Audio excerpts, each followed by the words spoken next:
you toss this letter. If you've been crossed up by hoodoo, voodoo, the wizard or the lizard, you got family trouble, man trouble, woman trouble, no night through the rubber. You're looking for a true friend or a true lover, or if you've been living undercover. Well, I'm coming to your town to break it all down and help you with all of this. I'm looking to help you find bliss. One day, one way, can't miss. I'm here to tear all the walls down. Doesn't matter if it's a large town or a small town. Just like Joshua and the fabled walls of Jericho, I'm here to tear down the institution. But you must tell 7 friends. You must first bring 7 friends. And don't be selfish and keep this all to yourself, and don't eat shellfish. Hate is trying to take someone else's love for yourself. But I'm here to tell you that love is trying to help someone else. You need to see me right away so I can fix this up. You need to see me right away. You need to see me right away so I can fix this up. You need to see me right about now. And if you are suffering a strange sickness, or someone is blocking up all of your success, you need to see me right away so I can fix this. Sound sincerely yours in faith, love, and peace, your friend Archbishop Harold Holmes.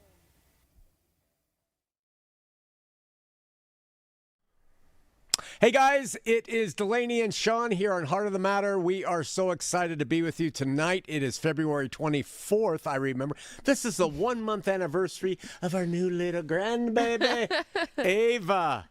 Ava, whose name happens to also be found in Yahava. Love that. Listen, we have so much to talk about tonight, but get right to the point on something. We use the title Epstein and Dallin Oaks not as clickbaity, trying to get involved in the current trend. We are using a current, devastatingly disturbing, dark story to help you see that there are parallels between the two, not because we want you to see if Dallin Oaks used to write secret emails to Jeffrey Epstein. Not at all, guys. That's not our way, and we don't go to those levels. No, and don't really care. And don't care, right. Okay, so there's a few things to announce. Yeshuans.faith is the family educational ministry that we have going. It teaches the Yeshuan model of subjective faith. That website and app is being built out more and more every single day. So go to Yeshuans.faith to see what we're doing. We have a leadership program for that. Leadership program for us is not about authority. It's about becoming a leader in your own life. And that program, we are meeting for our 3rd annual cycle of leaders on March 8th. So if you want to be in the Yeshuan leadership program, reach out to me, Delaney at Yeshuans.faith. If you do the leadership program, you eventually become part of our think tank, which is like our board, our consultation board. It's really good, man. And you'll grow and you'll rub shoulders with others who have gone through it, and really good people, sound, all autonomous believers. They don't do really... Everyone in different religious settings. It's a really great way to actually get the Yeshuan approach in practice. Yeah, bring your voice.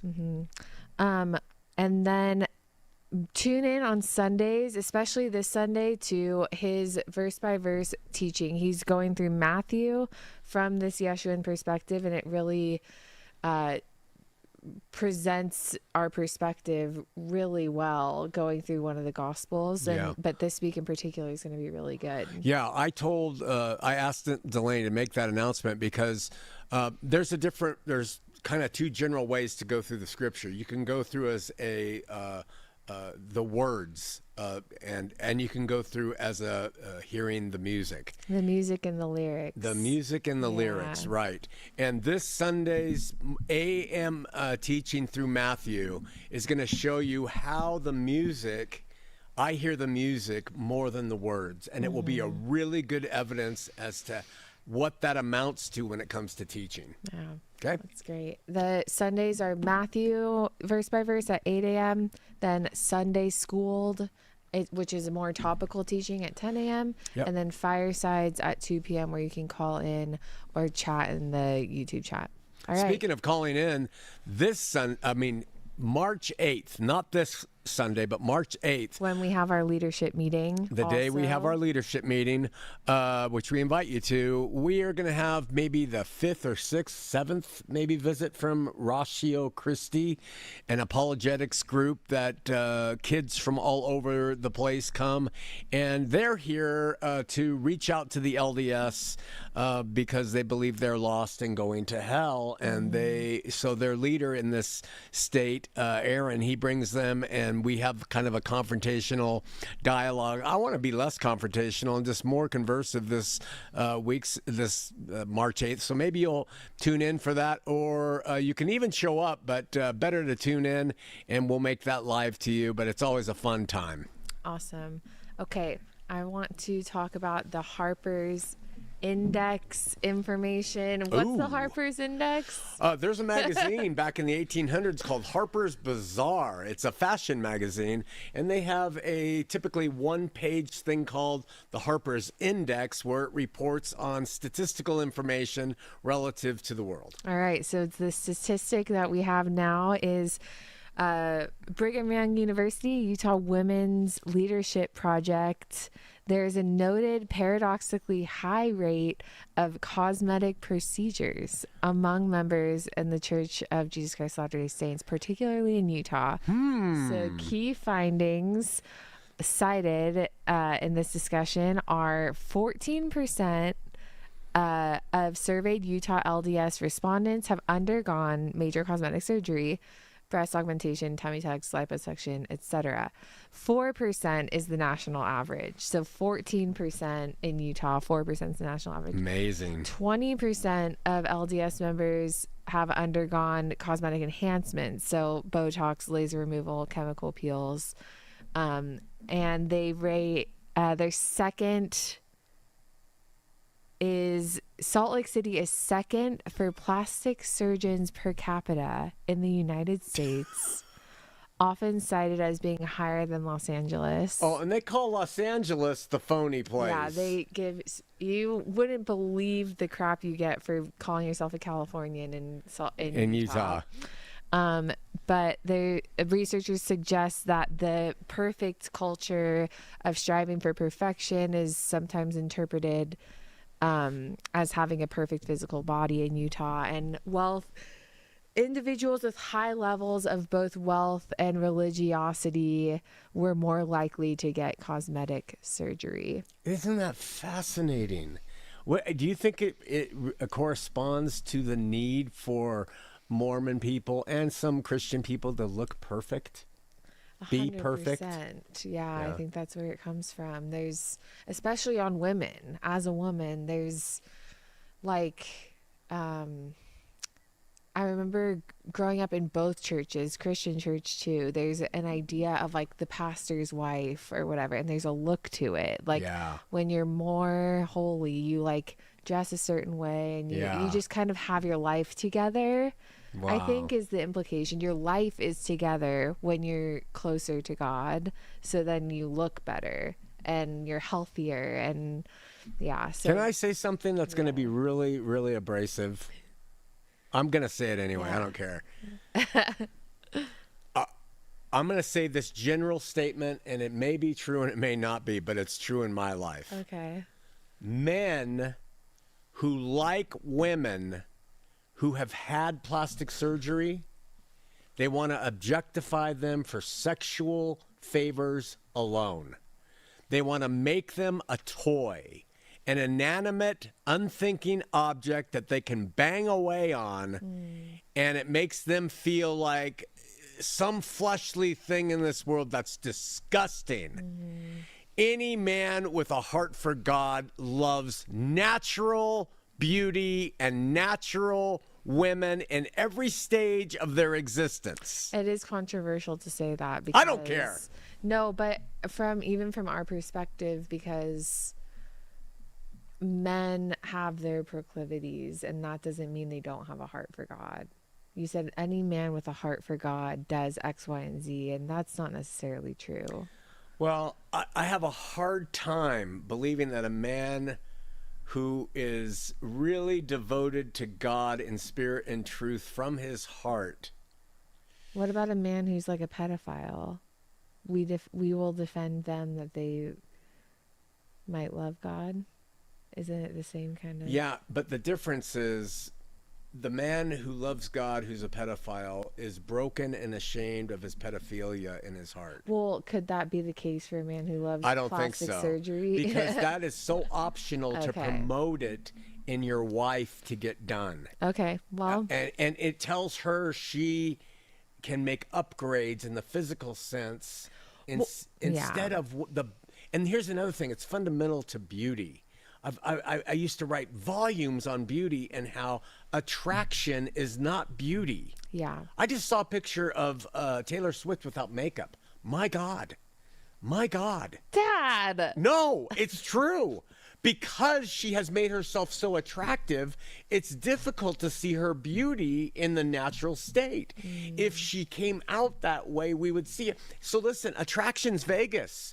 Beauty are the ruins of Athens.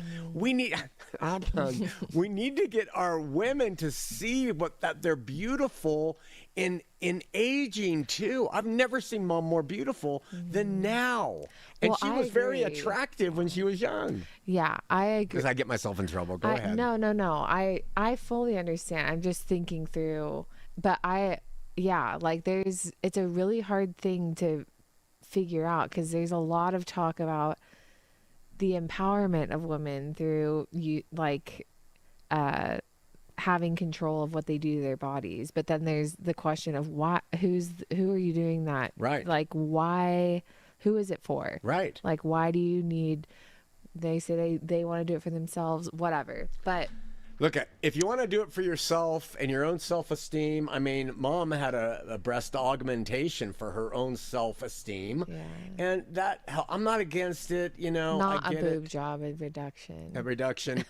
but the bottom line is for men to push women into that. Oh, yeah. That's my point. Yes. You want to do it, you can do it, and I will be supportive of whatever the individual woman wants to do. Yeah. But I'm just trying to tell women from a man's perspective who loves God, I love women for their natural beauty and not for their synthetic beauty. Well, yeah, and that in terms of religion in a Christian church and a Mormon church, women, I would guess, are 99% doing it for the male pressure that you're identifying as wrong. Like there's a pressure from the men to look that way. Right. Not from other women, but just a pressure externally to look that way. It's not this, I want to, there's a connection between you and God when you look that way. I get that, yeah. Which is so wrong. And the motivator, too, is not just men, but it's the media.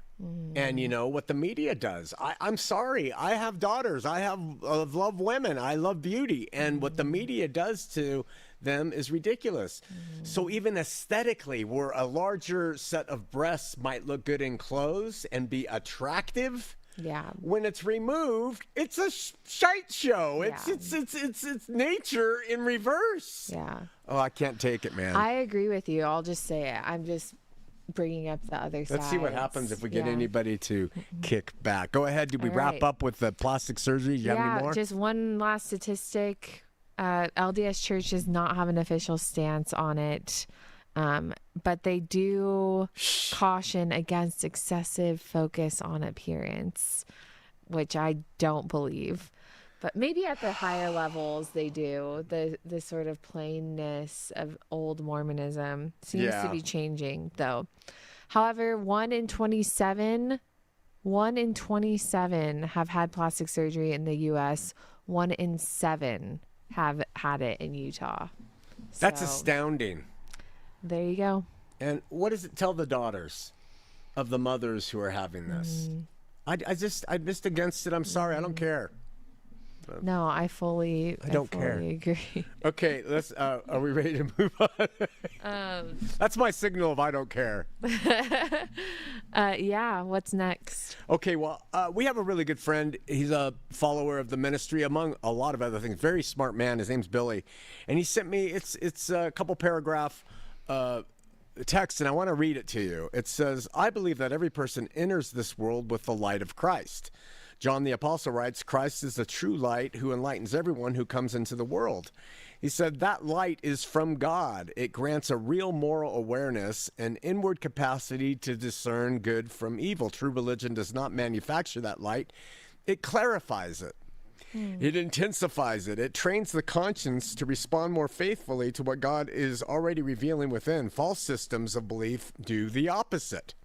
They obscure the light, dull the conscience, and condition of people to outsource the discernment to structures, traditions, and leaders. What troubles me is that many institutional churches appear to operate in some form of collective self-deception on the heels of just reading about plastic surgery in abundance in the state. Collective self-deception. That's the wrong.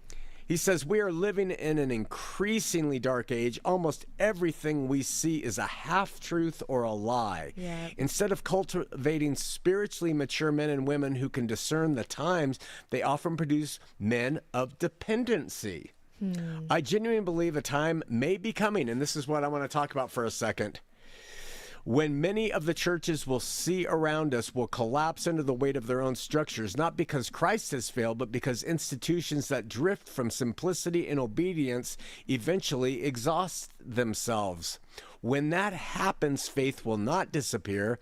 It will become more honest. People will gather in homes again. I see something smaller, quieter, and far more resilient in the terms of what we do. And that's what I want to talk about here for a second. All right. That was a very... Oh, he's a smart... That was an amazing text. He's a smart man. Yeah. And he is a detective. So married with children, responsible. So very smart. Yeah, So- he's a great guy. I wrote back to him and I said, this parlays exactly into what in fact, it moves us into a new thing that I Yeah. want to talk about with you right now. And that is, let me give it some preface. From Adam until Moses, when God gave Moses the law and he established a Levitical priesthood through the tribe of Levi to serve in a temple, from that time, it is believed that every home had its own patriarch, its own king, and its own priest. Who was that? It was the father of the home. Okay, very patriarchal. And we know that Adam was apparently like the first priest king, tasked to work and keep the garden temple that he was given. And then before the Levites, the responsibility for sacrifices and intercession fell on the head of household, like Noah and Abraham, Isaac and Jacob, all Old Testament, all under a God who was far more demonstrably patriarchal. Law, warfare, bloodshed, etc. Melchizedek was a significant figure. Job acted as mediator, offering sacrifices on behalf of his children. Jethro, Moses' father-in-law, was identified as a priest in Midian. And then the firstborn sons, okay? So, but now that fulfillment has come in the scripture, we have announced to you guys that the Yeshuan movement from our family alone, and how our family are Yeshuans, is going to be governed by mother and father in the home, and then who are kings and queens in their own house, because Christ has taken the world back to the Garden of Eden. And every family, again, is their own priestly kingdom. These aren't house churches. This is the way Yeshuans think that families should abide in and thrive. And I was motivated by what Billy said to bring me to this thought. And then in our family, a Yeshuan family, our model is that our leadership, our line of leadership, is feminine. It goes through the feminine line, not the masculine. Why? Well, my wife and I, We are a Yeshuan family. We have 3 daughters. And my daughters are very involved and active in the things that Yeshuans teach and believe. And so the line goes from Mary and I, the authority in our own home, to our daughters who with their husbands have authority in their own homes. But we teach, and others may think it's a patriarchal line in their family, but we teach that there is power and leadership through the feminine influences, not only because we have daughters, but because we believe that the Spirit of Christ is far more inclined in the feminine realms of traits rather than the masculine, overtly masculine ones that were in the Old Testament. We also say that for 2,000 years, men have, through patriarchal strength, governed the faith. And what has it produced? Nothing good. Nothing good. And so we are coming forth and say, in the event of Christ being the one who's overcome all things, returned the world to the Garden of Eden, and now he reigns victoriously, like Billy said, in the hearts of every individual, we maintain that the brick and mortars should be done with, and everybody resort back to their own families as a means to practice this faith. And we have a graphic that's going to kind of talk about that. So we have Adam and Eve at the top of this graphic. And we have, let me just read down the Adam side. We have God, who is masculine. He was the father. He's called the father. He was for the law and the prophets, all male, except the prophets, they have prophetesses. He was for war and justice and wrath and division. There was death and dying. The father is the impregnator. That's Old Testament, past 2,000 years. And patriarchy now is dead within the church. Authority over home and church was part of the patriarchy. And there were priestly patriarchal lines of authority of the Old Testament, written in words of law, in material. And men test all things by the directions, by the instructions, not by feeling, but by and then there's a mortal Messiah who lived a very masculine patriarchal life. And then there's institutional religion that has passed down objective faith through men. We are saying that in the age of the risen Christ, where Christ abides in the hearts of everybody, that we're in the age of Eve.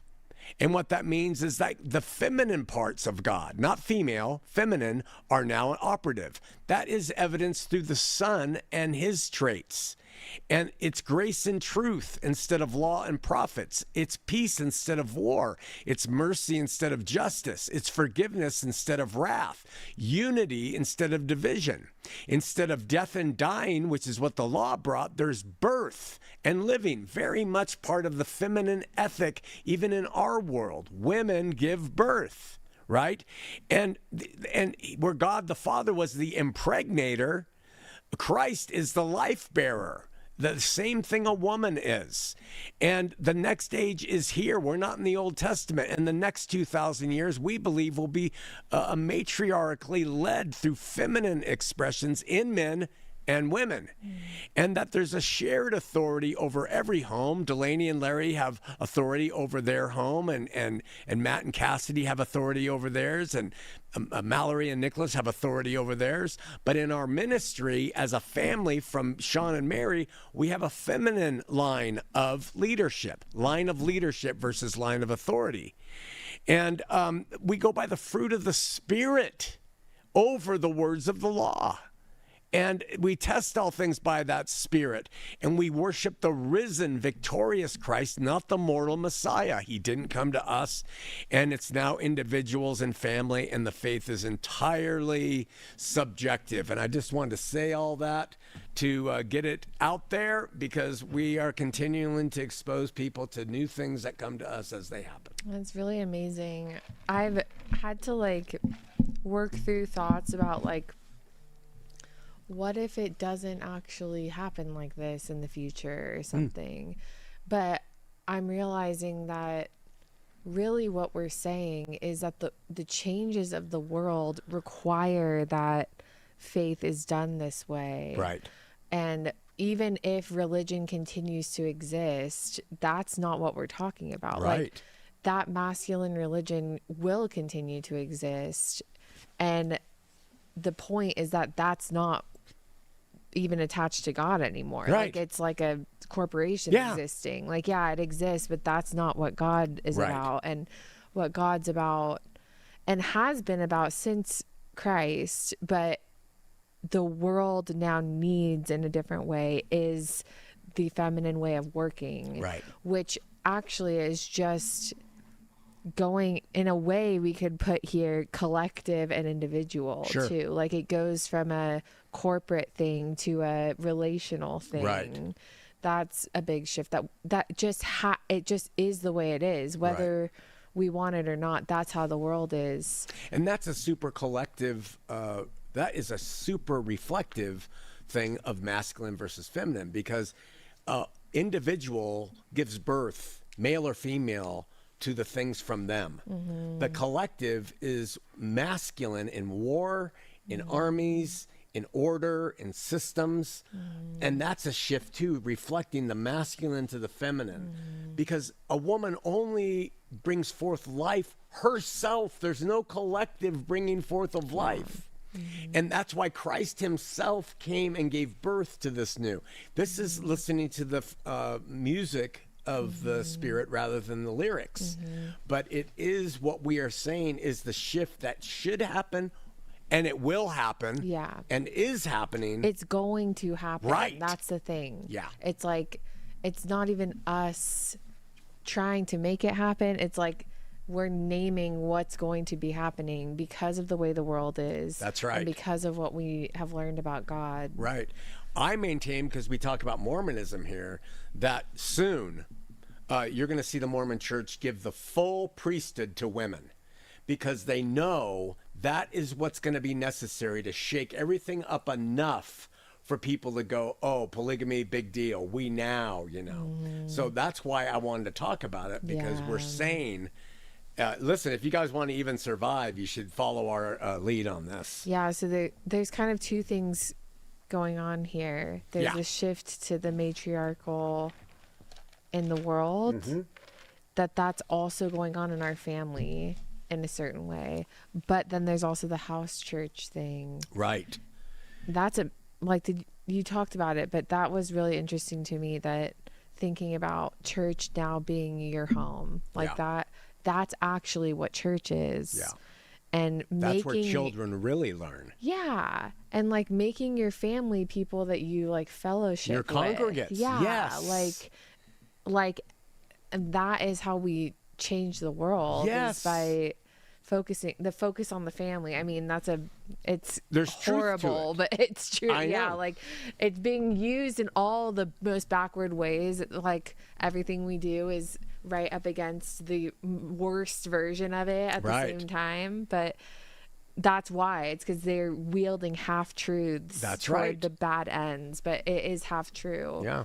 The family being the focus. And when we say that, we're not talking about house churches like people today. Oh, we need to start the house church and everybody come to our house. No.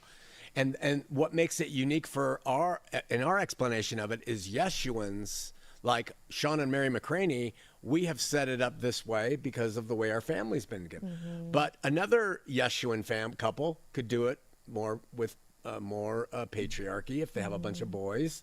Or they can do it any way they want, because we are all standing on one thing, and that's faith and love in Christ. Yeah. We are not standing upon anything else. So it is possible for this to exist in communities of Yeshuans, and everybody just accept each other for what they're. There can be Yeshuans who are a gay couple. Yes, it doesn't have to be this. It doesn't have to be this man-woman thing. That's my point. It's masculine and feminine. Yeah, and it's loving the people closest to you that you should love. That's right. It's like these kind of things. That's right. Really at play. And what she's saying, I just want to remind you guys. I wrote this in my journal a while ago, that if someone really wants to know the true character and traits of another person, talk to their children. Don't go to their business partners. Don't go to their friends, the golf guys on the golf course, their sister friends that go to lunch with them. She was my best friend. No, go to their children And if their children are messed up, then maybe wonder about the kind of job that they did, or the reputation of the child speaking. Maybe it's not so great. But go to the children to hear what they say about the parents, because they have seen the parents, if they're close, in every way, shape, and form. And if they've been raised right, they'll be honest. They won't lie if their parents were good parents and raised them to tell the truth. So if you have a pastor, go to their children and talk to their children about the pastor. And the adult children especially. Well, my dad. Yeah, that's a big caveat. Yeah, the adult children. Oh, yeah, I'm sorry. Adult children. Children go through all sorts of feelings. Yeah, that no. aren't true about their parents. And not teenagers either. They're in rebellion. I'm talking about go to their adult children and hear what they have to say. And if you went to my 3 daughters, they would tell you the god-awful truth and the god-awful truth. Yeah. The God-good truth. Both sides. That's what you want it to vet somebody. Yeah. Yeah. All right. Definitely. All right. So. Okay, so transition time? Why not? Into the new covenant? Epstein and Dallin Oaks. Don't like the title, but had to use it. Yep, this is not a release of Epstein files. It's not even talking about them. It's talking about the real point. As we've been talking about the Mormon Church, where their efforts lie in this world, the 2 trees, all these sorts of things. There might be a connection between these 2 individuals. Yeah. So Delaney's going to show you a graphic, and what we're doing is we have said Mormonism is good, but it's not true. Okay? And that's the way to distinguish it. I hope that little quip goes universal. It's good, but it's not true. All right? And why is it good? Because it is a product of the fruit of the tree of knowledge of good and evil, which God told Adam and Eve, it will lead to death if you eat of it. So Mormonism is good, but it will lead to death because it's not true. Well, who's true? Christ is true. Alone. No temples, no priesthood, no intermediaries. Christ is the way, truth, and the life. He's true. Okay. So we have the knowledge from people who eat from the tree of knowledge of good and evil. We have good and we have evil, and we're using Epstein's model for life to represent the evil in this world, the dark, predatory evil. And then we're using the Mormon model as the model of good. And then let's just cover some categories on how they are really no different from each other because they come from the same tree. And just a reminder, this is opposed to the tree of life. Right. There's this tree of knowledge of good and evil, and there's the tree of life. Tree of life is Christ. It's neither good nor evil. It's everything. It's truth. Life abiding truth. And there's good knowledge of good and evil. We've done a lot of talking about this in previous episodes. So is of this world. Is of this world, right? Yeah. So good things that appear like they might be true fall in the same category as evil things that might appear true to someone else or whatever. So, and we're constantly trying to say, oh, but they do good. They're good. They're good. That is not how to assess things in this world from the Christian point of view. That's the main argument for the LDS, is that they're good. That's right. So how do the LDS and Jeffrey Epstein fall on the same tree? So the first thing that they both do is they give generously. Okay? Their motive for giving, they all have strings attached to their giving. There's a spirit of that giving. That is not the giving that is described by Paul in 1 Corinthians 13. It is a conditional giving. It has strings attached to it. And it's always conditional. Did I just say that? So know that. Epstein gave millions of dollars. The Mormon Church, I see them promote the millions that they give in food to this and to the... Just look through it, you guys. Look through the motive, the strings, the conditions, and the spirit of the giving, whether from the good side of the Mormon model or the Epstein side. Okay? Second one, they play by rules, but those rules are that are not perfectly kept. We looked at the LDS investment policies where they got caught by the SEC a few years back, fined. They paid like $6 million in fines, like a drop in the hat, and it was just left behind. There's acceptable rules and there's unacceptable rules to break. Yeah. You're talking about like civil law. Yeah. Like they actual will law. all manipulate and use those laws to their advantage and manipulation. That's part of this world, right? You have to kind of do that with your IRS and your taxes. We all do it too. But as a corporation representing Christ, come on. In the name of truth. In the name of truth, in the name of Christ. Good stuff. Yeah. And then some evil stuff too. And of course, Epstein, I mean, his rules were, I'm going to take videotapes of the world's biggest leaders secretly with underage girls, and I'm gonna blackmail you to do my will. You know, and that's how a real sinister, dark, Machiavellian empire runs itself. Mormonism, not so different at the highest echelons. Okay, they present themselves. Look at them. Look at the pictures of everybody in Einstein's, in Epstein's pictures, and look at the Mormons. They're all well dressed. They all look like respectable citizens. You don't have any hippies. They come off as that. Respected in the world. Respected. Yeah. This is the same fruit of the same tree. They just operate in different ways. And they both are idolatrous. Epstein, he idolized what? Girls, sex, drugs, whatever it is he did. Money. What does the Mormon church idolize? They idolize their prophet. They idolize their temple. They idolize the church, because when you say, I serve the church, Mormons believe they're saying, I serve God. And you're not. Which is the most explicit form of idolatry possible. Because you're using God's name. At least Epstein didn't care about God. Right? Yes. So you can now see where the most sinister side of stuff lies. Yeah. Which one's actually on the good? Which one's not saying Jeffrey Epstein's on the good side, but. You want to see real evil? I mean, Epstein is just like sexual depravity. Mormonism is using God's name to build an empire on lies and bondage. I personally have more problem with the Mormon model than the Epstein model, as much trouble as that's going to get us in. No, I mean, the Epstein model is reprehensible, but it's doesn't claim to not be of this world. Right. It's of this world and they know it and they at least own it. Yeah. Mormons, you're of this world too, but you don't claim that. That's you say right. You're not, and it's you not fair. wrap yourself in robes that are of this world and you act like they are robes of holiness. It's sick. And I'm sorry you guys get mad at me and you say you hate Mormon people. No, I love Mormon people. All these times we're saying Mormons, it's leadership and institution. Absolutely. Thank you, Delaney, for that clarification. In the end, they put themselves, their empire wants first. Epstein, always, everything was about him. Come to the island, so I can get pictures of you so I can use them for my own benefit. I want to help bridge this deal. Pay me $25 million, I'll do it. Well, the Mormon church is no different in that they always put the church first.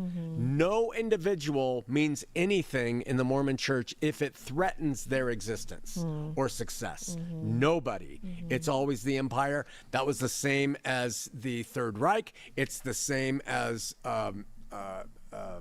communism. It's the same with Cuban communism. Everything is the cause.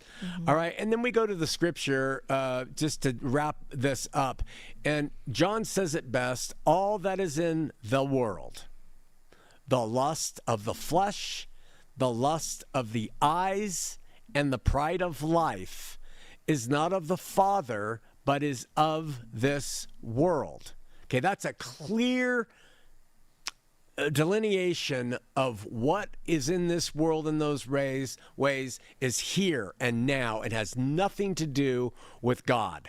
Okay, so how are the Mormons full of the lust of the flesh? Well, first of all, that flesh is not carnality in the terms of a sexual sense, overtly wrong and vile like Epstein did. But we just read that they're the biggest purveyors of plastic surgery. Where's that coming from? Yeah. Yeah. And They're all of the same source. all of the same Yeah. source. It comes from the same blood source in both of them because it's from the same tree. Yeah. So Mormons have a great lust for the flesh. You want to find excitement in the ward? Have them at the ward things. Someone say, you should taste the new ice cream parlor down the street. They go bonkers. They go nuts over the lust of their flesh for the things of this world. They love a new song that doesn't have swear words and isn't too dark. They love a new dance. They love anything that is of the flesh, as long as it's not dark. Okay? And then the lust of the eyes. Look at their homes, look at their cars, look at their presentation, and look to see who's cast out from them most quickly. Those who don't fit the models the best. They're poor, they are unattractive, they're not dressed well, they don't have money, they haven't traveled. They are also not the ones that get the jobs, so they are even pushed further down that thing, where obviously the lust of the eyes in Epstein's was ubiquitous. What's wrong? I just yawned. Sorry. You see? This is the effect I have on women. I'm a mother. She is a new mother with a baby that is just coming to life. Doesn't have to do with And you. then we have the ultimate one, because the lust of the flesh and the lust of the eyes are permissible by God in this world, because it's what drives us to achieve. Yeah. Okay? But the final one is the big one, and it is the pride of life, the pride. And let me tell you something. Epstein lived on the pride. Mormons thrive on the pride of life. It's them having the truth, being the only true church, them having the wealth, being able to say, look at our fruit. They are the pride of, we have a prophet. He was a heart surgeon. Our new prophet was an attorney. All of it is pride of life, the antithesis of what Jesus was. And what does it do? It all leads to death. It all leads to death, because not because it's not doesn't work here and now, and not that God doesn't allow it for us here and now in many ways, but it does not in any way connect us to what is in his realm, the realm of the Father. Any comments or questions before you fall asleep on me? No, it makes sense. All right. Well, I don't have anything more. How long have we gone, Delaney? We are at 40 minutes. Well, that's what we went on last time. I think that's a good amount of time. All right. Okay, watch Matthew this Sunday on the Yeshuan's channel on YouTube. Yeshuans and Heart of the Matter are two channels. It's YESHUANS. Go to Yeshuans.faith and just take a look at it. Last thing I'll say is that open call for engagement. We want to start branching out, putting this formed thing that we've made into scrutiny with other ways of viewing the world and getting them into conversation. So if you know anyone that would be interested in talking to him or I, if you want that for some reason, we're willing, and go speaking engagements or interviews or whatever. So yeah, and no pretense. Reach out. We'll just show up and do what we will do. All right. All right, love you guys. Thanks everyone. Love ya. Bye.